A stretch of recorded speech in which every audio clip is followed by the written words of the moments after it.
Ebrahim, thanks for coming on. I really appreciate you taking the time to have a conversation with me. Would you mind telling us a little bit about yourself before we get started? Thank you, Tom, for inviting me for this discussion. I am Ebrahim Azadegan, an Iranian philosopher. My BS degree was in engineering, and also my MS degree in physics, and I have PhD in analytic philosophy. My PhD thesis was on the problem of divine hiddenness in analytic philosophy of religion. And from 2010 until now, I am a professor of philosophy of science and religion in Sharif University of Technology, Department of Philosophy of Science. And about 4 years ago until now, I am the head of department. Cool. And I think the topic today was fine-tuning and the problem of evil. Could you tell me what your position is on the fine-tuning argument? Fine-tuning argument. Yeah. The position is that, as you know, there are lots of evidence that the universe we live in is designed so perfectly in a detailed manner that we human beings can live in the earth, and we each other can talk together now. There are many physical parameters that even small changes in them could disastrously lead to extinction of human being in the world, and our carbonic living in the earth could not happen. For example, the constant of gravity, the constant of the nuclear absorption between protons and neutrons, and the nuclear absorption between proton and electron. Each constant, if there would be any small change in them, our physical universe would so differently change that we could not be here. So it seems that the physical evidence that physicists nowadays have discovered is supported for the traditional design argument that there is a perfect design for what happened in the universe and what we see in the universe.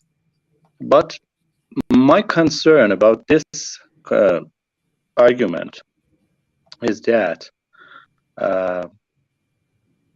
we have a problem of evil in the world as long as we have looked at perfect fine-tuning, because we can ask, okay, the word is fine-tuned very well, but why the fine-tuner of the word does not enough fine-tune the word so that the evil in the word be much less than what it is now.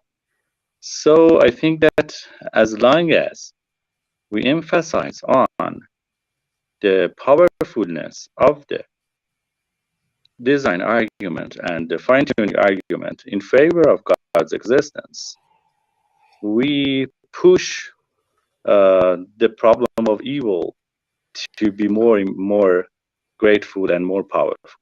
This is my concern. So my first question would be Why would the fact that if the constants could change even slightly, life wouldn't be possible? Why would that indicate that anything was fine-tuned by a god? For example, like if we imagine each possible variation, like if the gravitational force was increased by one or whatever, or decreased by one, we could imagine there's a possible God who could want each of those variations. So there's a God who could want our current variation, a God who could want gravity plus one, and a God who could want gravity minus one. And so for each of the variations, there's a God who could want that variation. And so it seems like God is equally as fine tuned to create a universe for life as the universe is fine tuned for life. And so if the universe needs to be fine tuned, then it seems so does God. Since the God of Abrahamic religions are not just the creator of the world or multiverse, God has intention and pursues his intentions in the world. The God that created the world that created by God has telos and should have telos. Without looking at the word from teleological point of view, we can say that okay, every word can be created by God, but the point is that when we see that many parameters are matched together, and after that we see that something like human being is aware of himself and is aware of the fact that these parameters are designed in the world for him or her to exist in the world. I mean that we have the consciousness that the world is designed so that we can have consciousness in the world, or higher level consciousness about our existence and the design that happened in the world. This fact should be explained. It requires some sort of explanation, and this is not an easy fact that we can ignore it.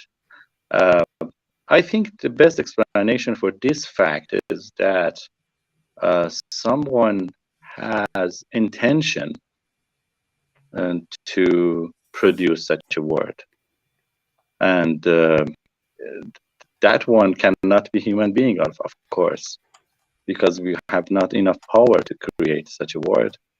And the best explanation for this fact that we encounter in the world is, I think, something like the God of Abraham or other religions. Well, so my argument is more there are lots of different ways the universe could be, and most of them would not allow for life. But there's also different ways God could be. God may want a universe of nothing but black holes. God may want a universe of nothing but hydrogen atoms. God may want a universe of nothing but moons. And so there's each way the universe could be that doesn't have life. There could also be a God who could want that universe and not this one.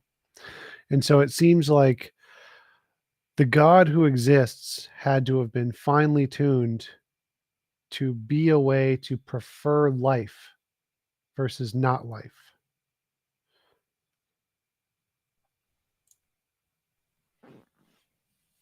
Sorry. That's all right. So yeah, I should. just give it a minute. Yeah, your internet connection is going in and out. That's not good.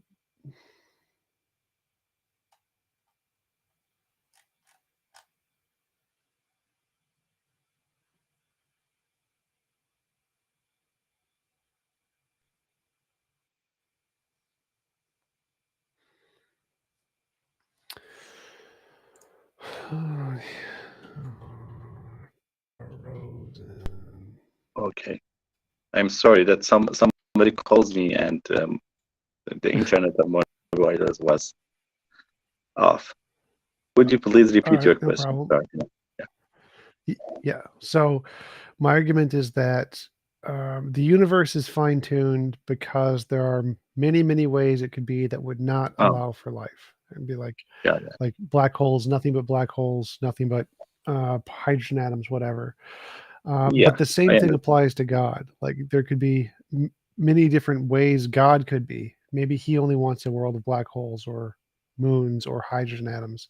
And so just as much as the universe is fine-tuned, God must also be fine-tuned to want life. Because if he doesn't want life, then he would produce a universe of just black holes or whatever. And so it seems like God is just as fine-tuned as the universe is. And so if you're saying that the level of detail in the fine-tuning is indicated that it must be designed by a mind, well, then it seems like God also must be designed by a mind, bigger mind. Yeah, there's a good example that I think Anthony Carey is the one that say this example. It is the example of the fire quad. Perhaps you heard it. For the example goes like this: consider that four people are trying to kill you by their guns. They all of them shoot at you, but after their shooting, you still be alive. This shows that you can ask a question about why I am still alive. And this question requires explanation. My idea is that there could be lots of universes with multiple different variables, constants, and g minus 1, g plus 1, and perhaps God was the creator of that world. It's not my concern. My concern is that why I, myself, can talk with you here and now, why I am exist in this world, and why this universe is exist. This universe is strongly and heavily is astonishing. It's a strange situation that we live in this universe. There are lots of parameters. Lots of parameters should have been modified and should have been designed, and to the extent that we can talk now today with each other. So my question concerned that that this unique universe that we live in is requires explanation, and I think that the best explanation for this fact is God of Abraham, or who has intention. So let me just agree with that for the sake of the argument and say if the best explanation for our universe, because of how complicated it is a God, well, God is just as complicated. So God needs an explanation. God must have been created by a bigger mind who fine-tuned God, because there's God must have been fine-tuned to design this universe as opposed to a different one. Why did he create a universe designed for life instead of a universe designed for unicorns or for black holes? So the argument is that if you see our universe requires a designer, then God must also require a designer because he is equally as detailed as the universe.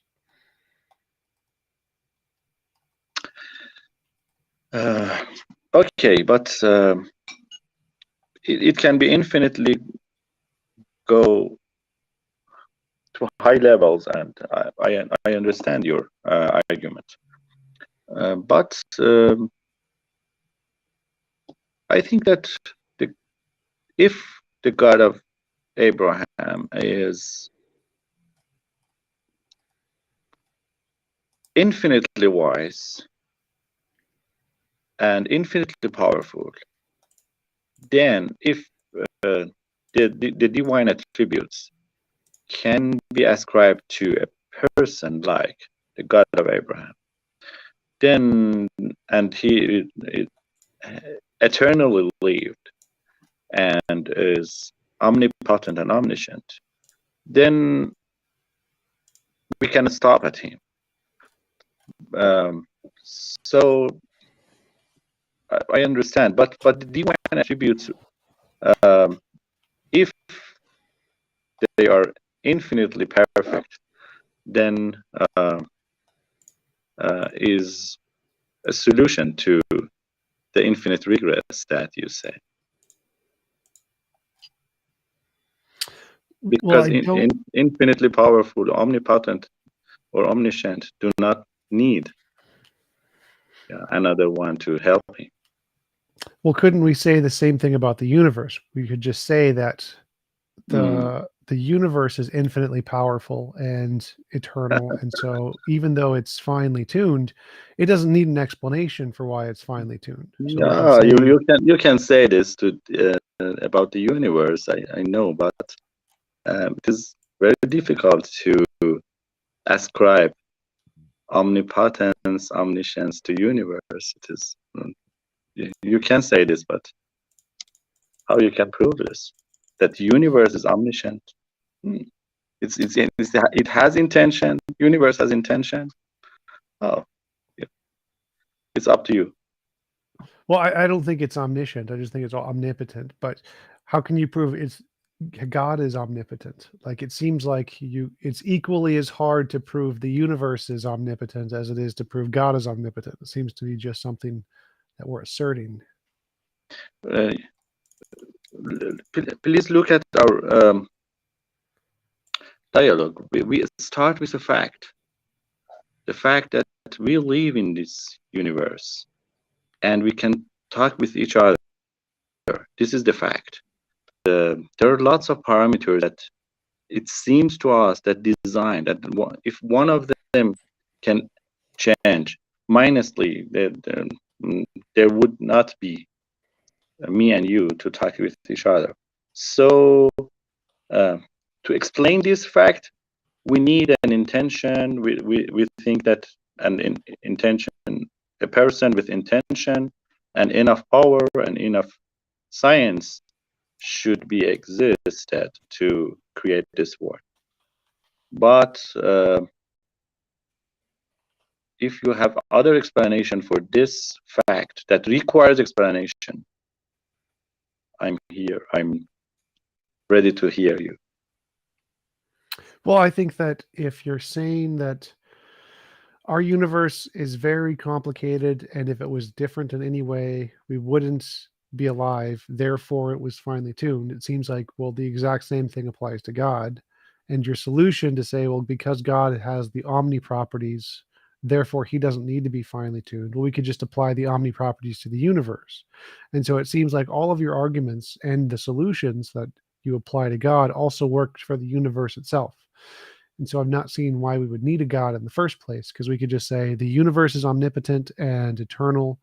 And so its nature is fundamental, just like you think Yeah, God's nature is I have fundamental. no problem with this idea that God and the universe are together.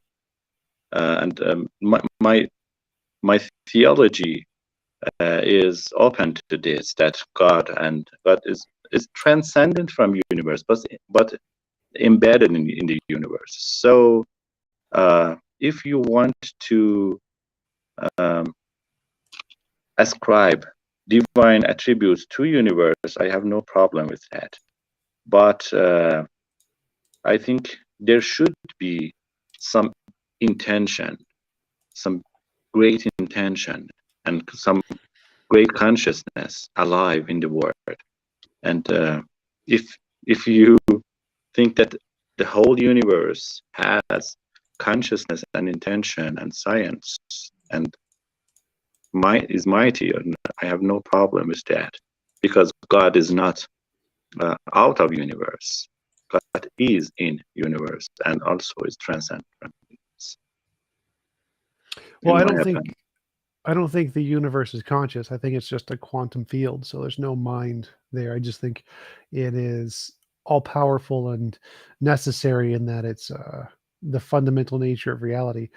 But it seemed like your argument was because the universe is so complex, it requires a mind. But if that was the case, then God's mind was God's nature determined by a consciousness, or was God's nature existing without being determined by a consciousness? God's nature is determined by consciousness and intention. And How can God's nature be determined by consciousness? Because if God's nature is determined, that means there has to be a different consciousness to determine God's nature, right? no, because God is alive, eternally alive, and has consciousness about himself, and this consciousness about himself, or to repeat Aristotle's term, self-contemplation, is the work that every day God is engaged in self-contemplation. And the process of self-contemplation in God results the creation of the universe. Well, but does the self-contemplation of God decide his own nature? So, like, what came first, God's consciousness or God's nature? Because if God's consciousness came first, then his nature is arbitrary. There's nothing to determine it. If his nature came first, then his consciousness must be determined by his nature, not the other way around. So it seems like it's impossible for a person, a being, to determine their own nature, because in order to determine your own nature, you need to already have desires and things to make choices. And so it doesn't seem like there's a way for God to decide what his nature would be unless he already had a nature causing him to make the decisions in the first place. It's a very difficult question about the nature of God, but my idea is that, like Schelling, that God is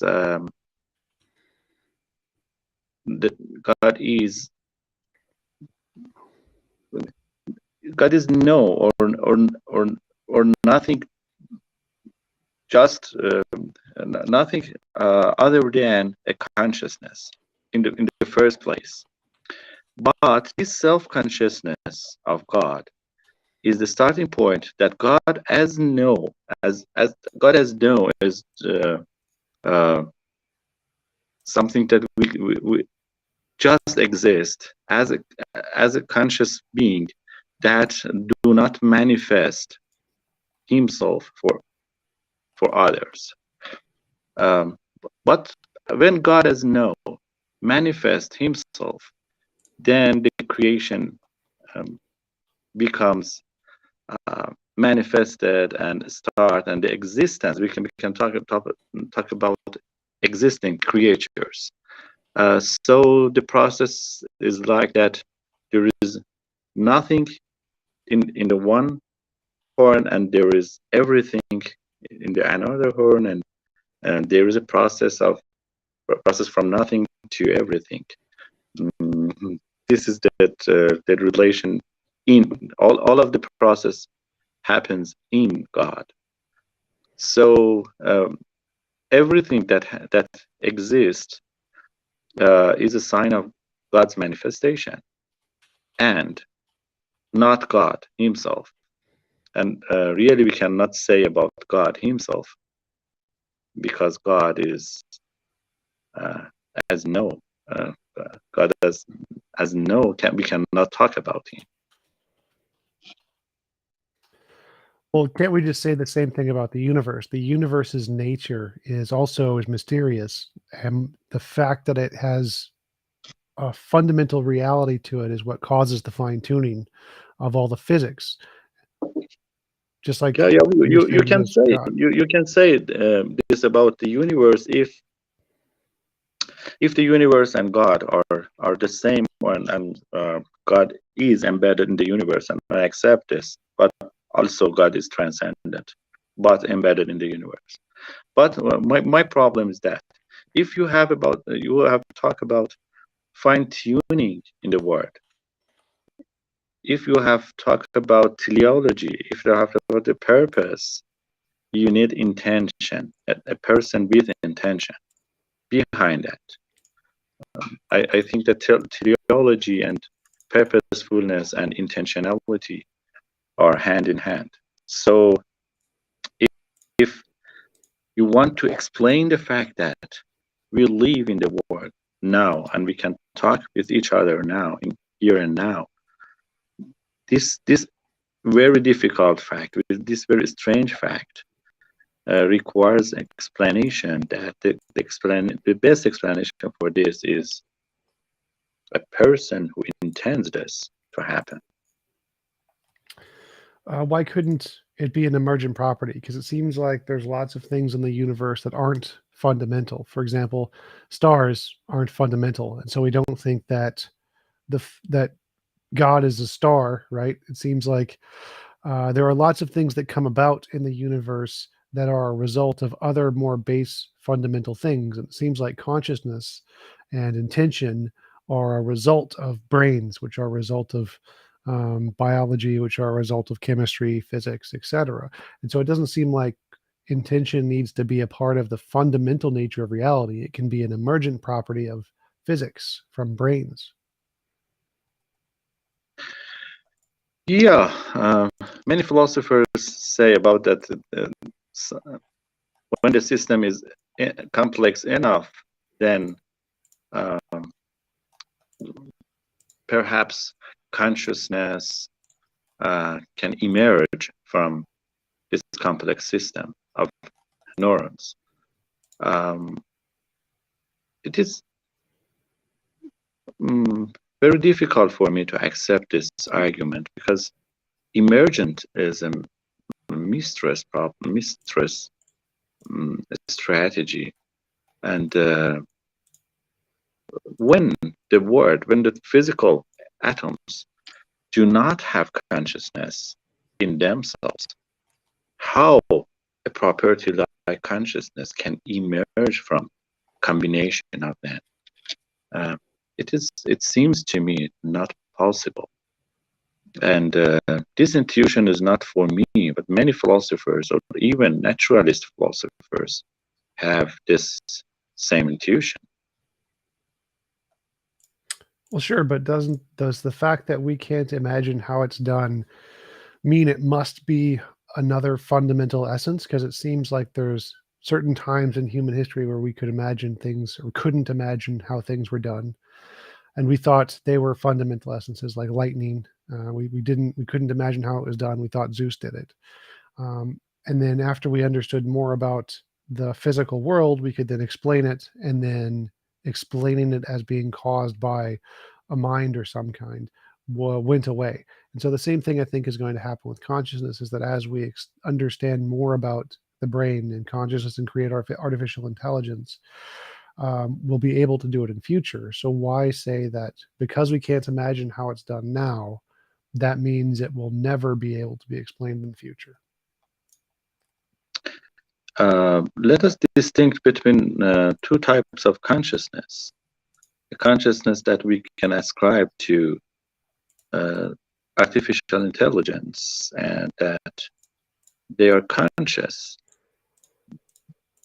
because, or on the basis of a designer who designed them to be conscious. They are not conscious in themselves, but they are like a calculator.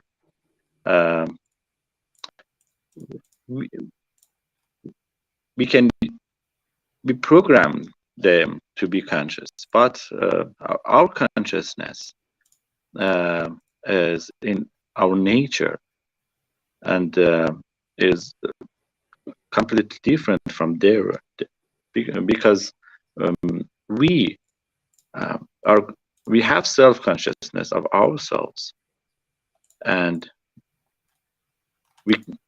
but they do not have self-consciousness of themselves.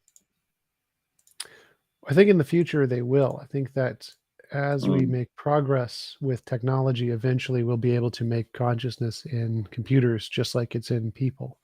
And so I think that as we make progress in learning more about consciousness, we'll be able to understand how it comes about in the brain.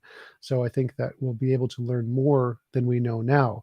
So the fact that we don't know how it works now doesn't seem to tell us anything about the future. It doesn't seem to mean that we'll never be able to know how it works.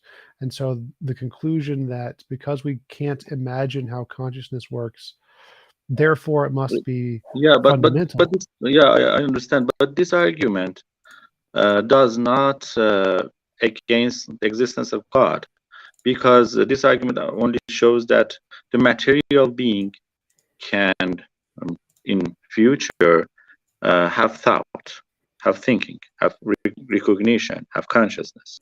Okay, and the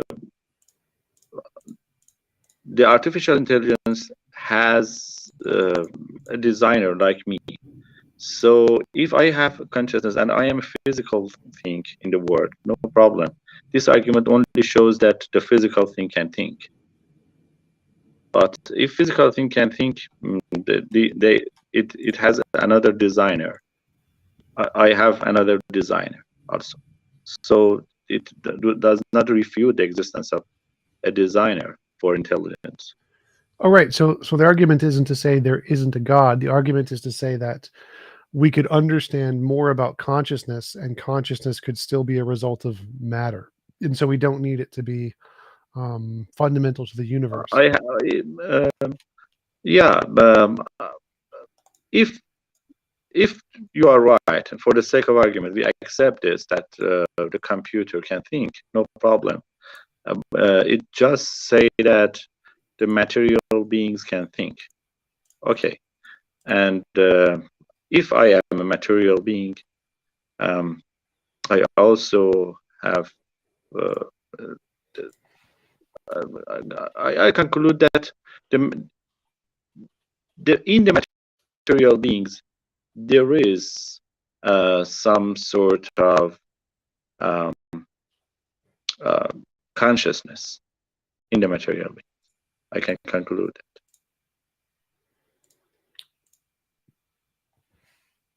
Yes, I mean, I agree we're conscious, but the question is do we need consciousness to be at the fundamental nature of reality, or can consciousness be like pineapples, a result of biology? And so I think it's reasonable to conclude that consciousness can be a result of biology based on all the evidence we have. I don't think there's any evidence that consciousness exists outside of brains. Seems like all the evidence is that, like, if we cut the corpus callosum in the brain, then our consciousness splits into multiple consciousnesses. And so it's likely that consciousness is a result of physical parts of the brain. And I don't see any reason to think that consciousness is a result of fundamental physics, or like at the level of fundamental physics, any more than we have reason to think that pineapples are at the level of fundamental physics. It seems like it's a result of other things. It's not a base thing itself.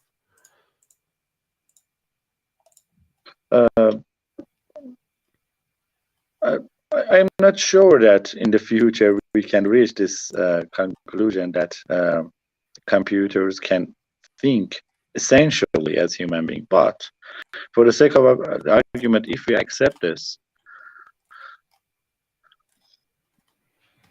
I can say that in the material beings and the universe have the teleology to the point that, as Tom Nagel, for example, says, have the theology to the point that we reach to this complicated systems that have consciousness.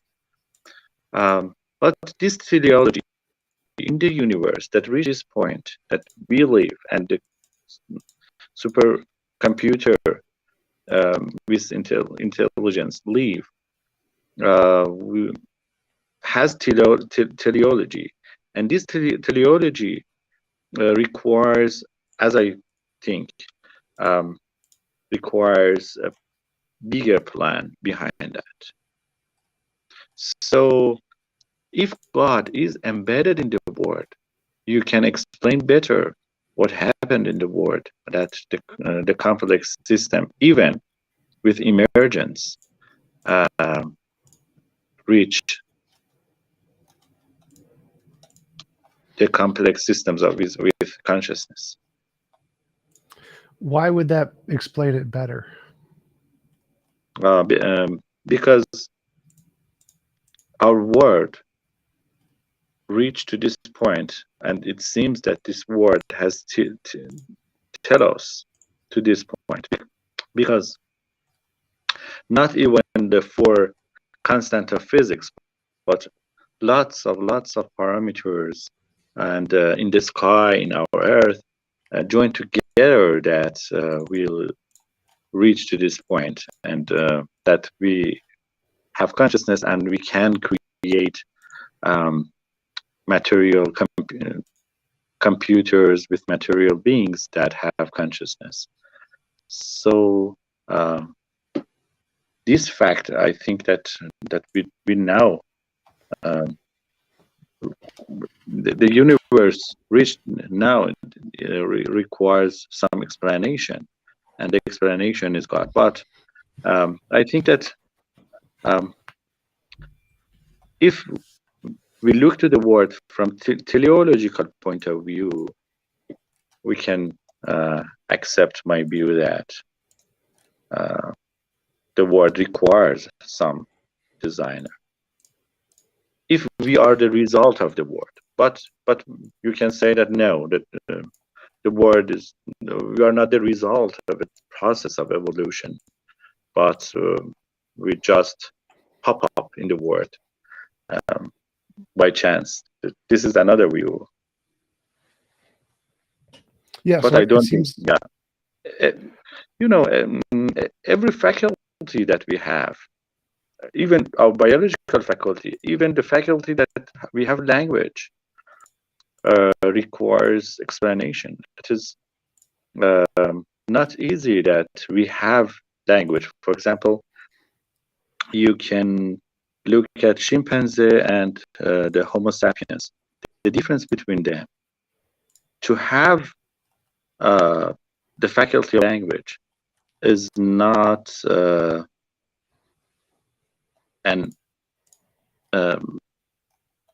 is not happened by chance, as I think, because lots and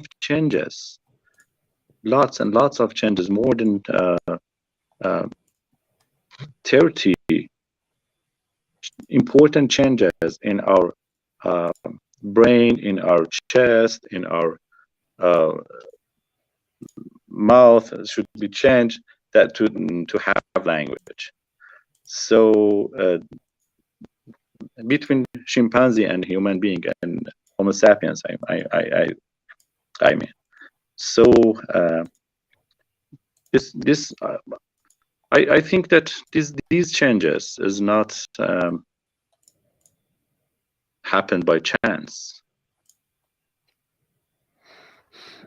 Well, I'm not seeing how saying that consciousness is comes from a God would be better than there is no consciousness in nature, in the universe, but the consciousness is a result of physics because language is complicated. Like, I think that obviously there's lots of very complicated things in the universe, but to say that because it's complicated, it requires a more complicated mind seems to just cause the problem to be more complicated than it was before. You just said, no, it's just a part of the universe.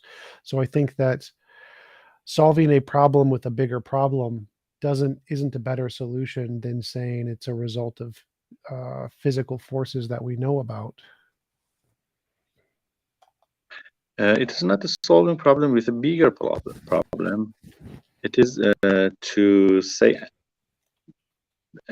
another model of explanation. For example, you take a glass of water. You can explain it in physics. Very difficult to explain it in physics. And lots of atoms in your hand and in the air and the glass. You have to write the formula for it to explain it. What happened in the physical world? But another sort of explanation, and by personal explanation, I can more easily explain what happened in the world. What happened in the world is I am thirsty and I take a glass of water. And this personal explanation is what happened when we see the complexity in the world, that the complex systems like a human being lives in the world, and lots of parameters supports this existence. We have another sort of explanation. We provide another sort of explanation by personal explanation. Well, I don't see how a personal explanation tells us the mechanism by which it was formed. It just tells us a motivation. So a personal explanation is a motivation that somebody has to do something. That doesn't tell us how it's done. It's just saying they would want to do something if they had some kind of power to do it. But it doesn't tell us how it was done any more than saying it was done by physics. We could say that there's some law in physics that does it, and we would have equally as much an explanation. It's just some kind of motivation. Yeah, you're right. We have two sorts of questions: the why question and how question. And the question about why the universe is fine-tuned is answered by the existence of God. But how the question is fine-tuned should answered by physics. But the question of why is important for philosophers and philosophers of religion and science, because and we should not ignore this sort of question. In modern science, we normally ignore the why questions and only pay attention to how questions. But why questions, I think, is very important to have an overview of the world, that what happened in the world. Well, it seems like why questions don't do anything. It seems like you can ask a why for anything, even if there isn't one. So why did the tornado form? Well, maybe there was no reason why. It just happened because of physics.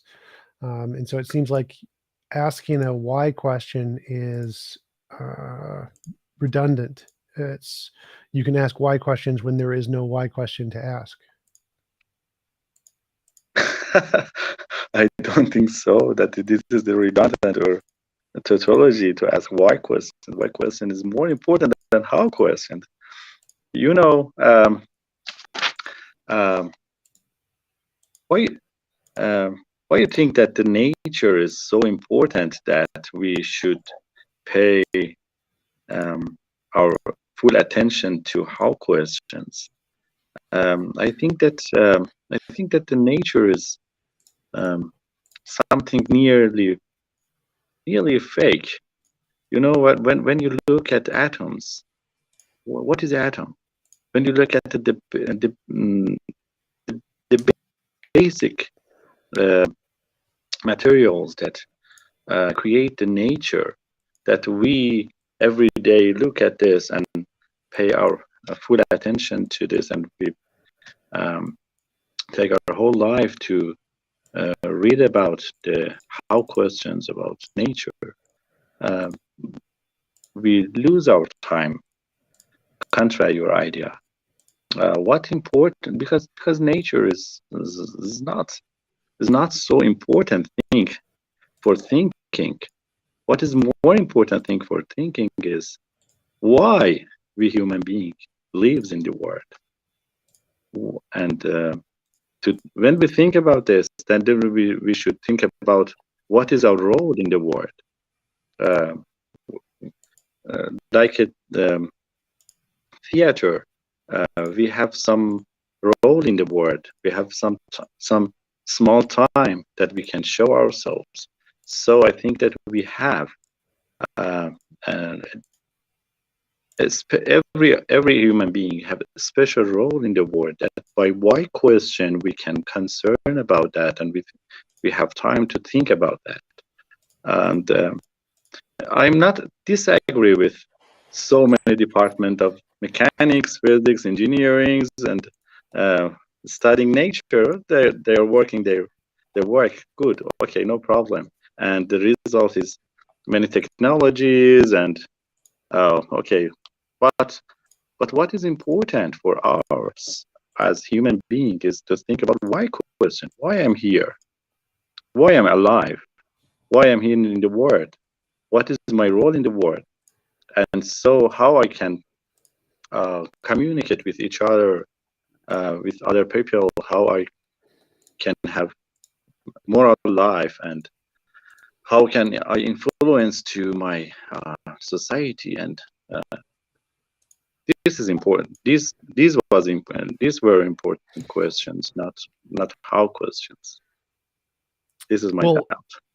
in the case of reality, we have to first say that, or first demonstrate that why questions give correct solutions. Like we can ask, why did the rock fall off the mountain? Well, there isn't a why. There, it's just a how. It's a how it Yeah. fell because of gravity. And so we can ask why to anything, but there's not always uh, an answer. And sometimes you ask the question and it's just it doesn't apply. Why did the river flow down the valley? There is no why. It's a how. Did it gravity? And so if you're asking why for anything in physics, that may not be the appropriate question to ask because there may be no why. Not everything needs a why. Why is something that applies to intentionality. But to ask why in the case of like gravity, why is gravity? It's begging the question because it may not have a why. It may just have a how. Yes, you're right. And in physical uh, events, we should ask about how. And so many people in the world are engaged with how questions. But why questions is important for philosophers? Why questions is important for theologians, for uh, in human sciences? Why questions is important for psychologists? Uh, for me, why question is important because it's more important than any how question. As I told you that I have degree in physics and engineering, but I left them aside because for me, why question is very, very important. Mm, it it relates to my existence. When I ask why I am here in the world, then uh, I should answer it by engaging my whole existence and my relation to people and how to manage this. So, as a human being, I think why question is important for us, for every of us to think about this more and more every day. Well, I think it's fine to think about it, but I don't think asking a why question is evidence of a mind. So, because why questions are not um, demonstrated to have an answer always, the fact that you can ask a why question doesn't always mean there's an answer. And so, asking a why question isn't evidence of a God. You can think about it and think it might be interesting, but it wouldn't be evidence. What is evidence is that the fact that I can ask why question. This fact that I and you can ask why questions is the evidence that there is some designed and purpose for uh, the evolution of this sort of mindful person, that he or she can ask this question of himself or herself, that why I am exist. Look at the example that I said earlier about the quad fire. After shooting, when the person be alive, he or she can ask herself or himself or herself that why I am alive. And we are after shooting here now and in this world. There are lots of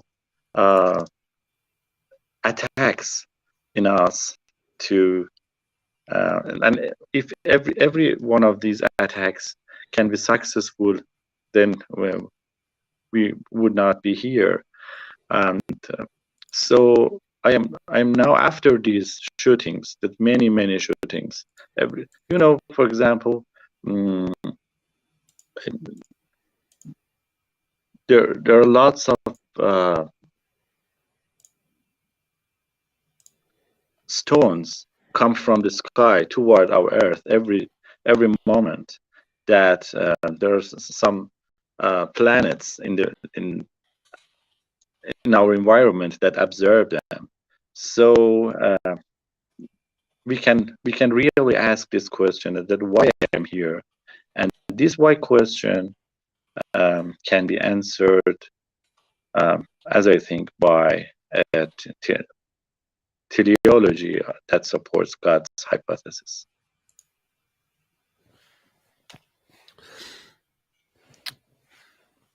I think that's begging the question. I think it's begging the question to say that because you can ask why, that means consciousness or intentionality must be fundamental. I think that until we actually have solved consciousness, then we can't say one way or the other what it is fundamentally, and we have to go based off of our best evidence, which seems to be neurology.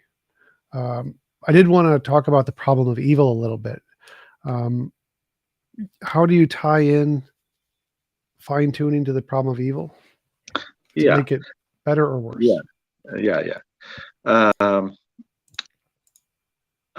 As I said, I think that the problem of evil is hand to hand in the fine-tuning argument. As a theist push the fine-tuning argument forward, the problem of evil comes to his face, because and become stronger, because when we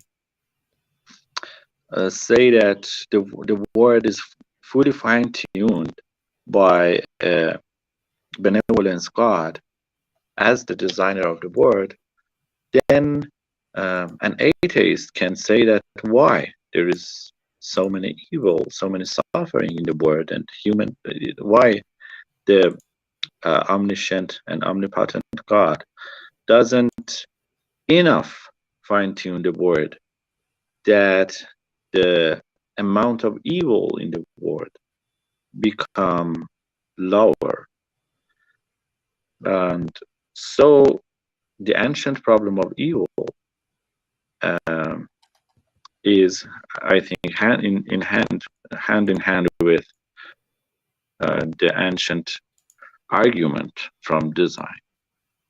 This is my idea about the relation between these two arguments. So you're saying that because he fine-tuned it so detailedly, he could have fine-tuned it more so to get rid of extra suffering, something like that. Yeah. So the problem of evil is the argument against the existence of God. Fine-tuning argument is the argument for the existence of God. And I think that there is a paradox here. If the argument from the fine-tuning is successful, then the contra-argument, or the argument from the evil, is also successful. So there is a paradox here, I think.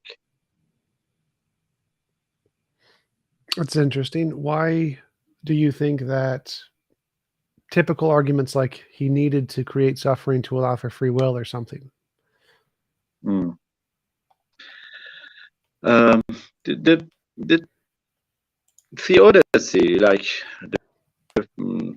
he permits evil in the world to um, because human beings have free will, and without that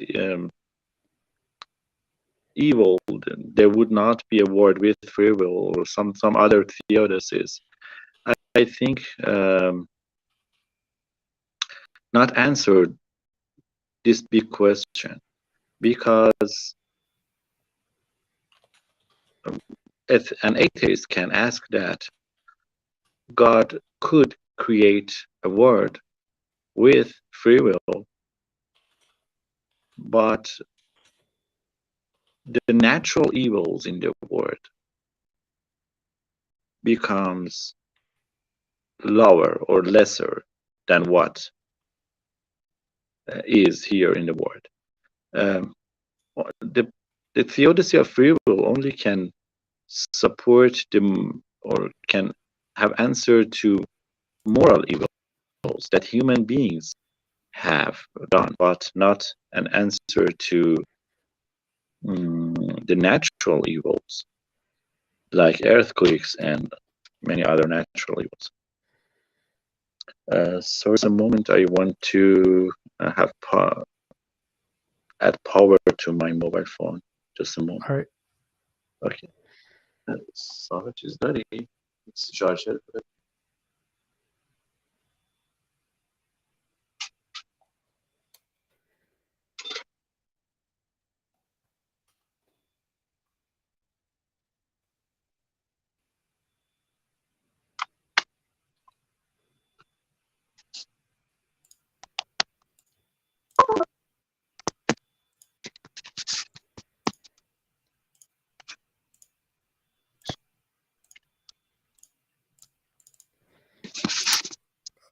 Okay.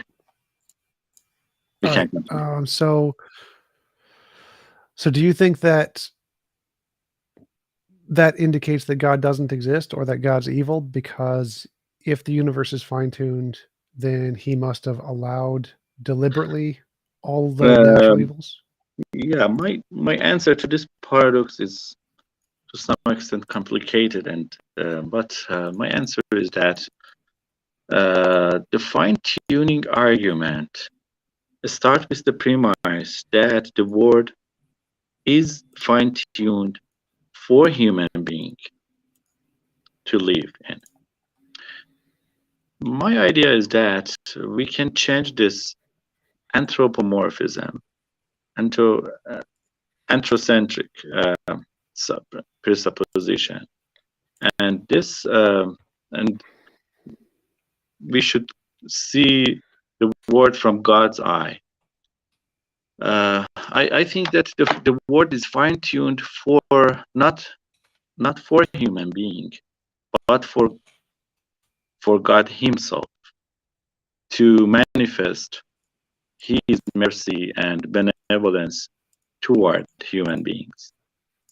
So, yeah, the evil exists in the world because God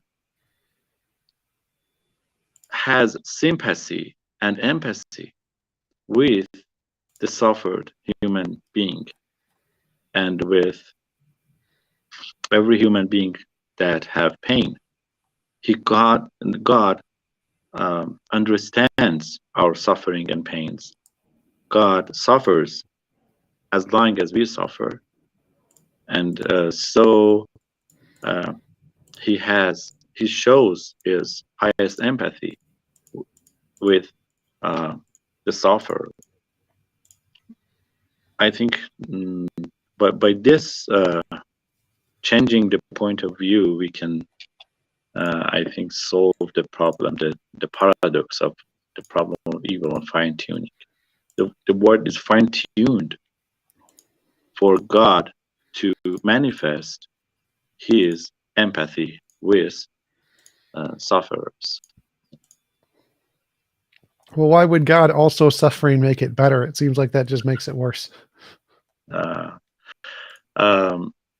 It's better because God manifests his special mercy with the sufferers. For example, you have a child that is playing. You have some attention to him, but as long as he was in pain, for example, his hand, but for example, is bloody or something like during the play, you have special attention to him. This is the like of the sheep example in the Bible, that Jesus pay attention to the ship that is out of the other ships, and goes toward them to find that one. So I think that special God's mercy is being manifested to his empathy with the sufferers. Gotcha. Well, we've been going for about an hour. It was a great conversation. Really appreciate you coming on. Do you want to give any links or references where people can find more about your work? Yeah, I have a published paper in this area in Hythrop Journal. The title of the paper is "Evil in a Fine-Tuned World." Cool. Thanks again for coming on. I really appreciate it. I hope you have a wonderful rest of your day. Thank you very much for this good conversation and your fairness. Thank you. I find you very fair. Thank you. Bye. Appreciate it.